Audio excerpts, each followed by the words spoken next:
রমজানের ঝামেলায় একসাথে যদি ৩ আইটেমের স্বাদ একসাথে পাওয়া যায় তো কেমন হয় বন্ধুরা?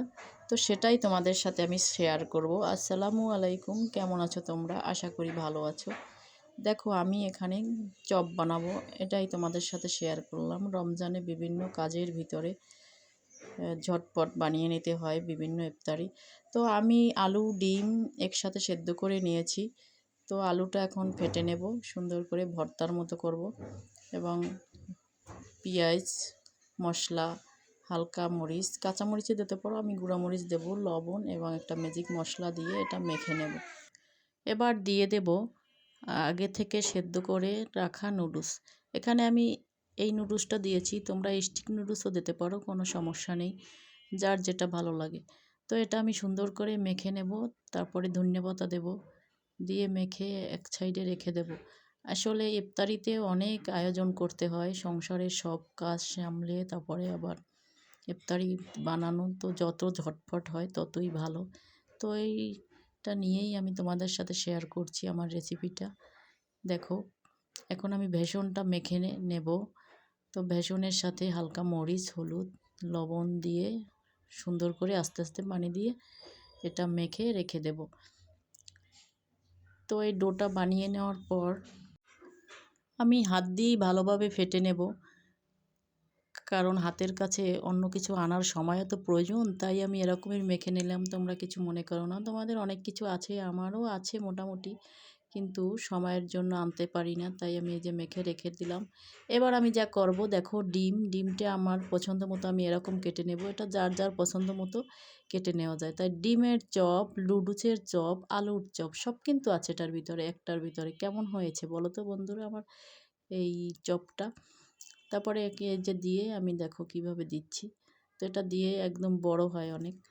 তো এরকমের আমি বানিয়ে নেব সবগুলো, একটা একটা আস্ত দিলে আরও বড় হয়, তো এই জন্য আমি কেটে নিলাম। তো কেটে এরকম বানিয়ে নেব। তো এটা আর খুলবে না, এই যে দেখো সুন্দর করে সাইডে আমি রেখে দেবো। আমার ফ্যামিলিতে লোক কম, তাই আমি কম বানিয়েছি, তোমাদের বেশি লাগলে বেশি বানাবে।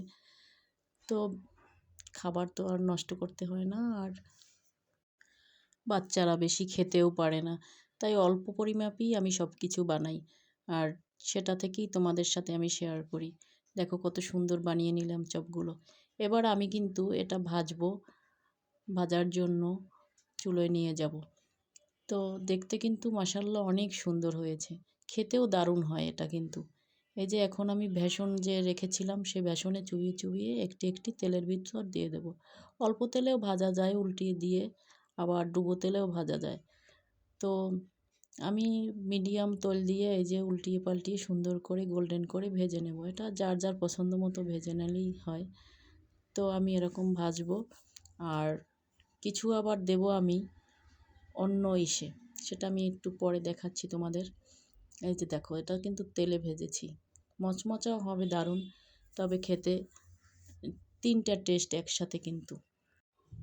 আসলে আমরা যারা সংসারের প্রতিদিনে কাজ করি তাদের কিন্তু এরকম খুঁজে নিতে হয় স্বাস্থ্যসম্মত খাবার, কারণ আমরা তো আর শৌখিন রান্না করি না, কারণ রান্নাটা আমাদের প্রতিদিনের। যারা শৌখিন রান্না করে তারা বিভিন্ন আইটেম অল্প সময়ের জন্য করতে পারে সুন্দর করে, কিন্তু আমাদেরটা একটু সুন্দর না হলেও খেতে কিন্তু দারুণ হয়, কারণ আমরা হলাম পার্মানেন্ট রাঁধুনি আপু।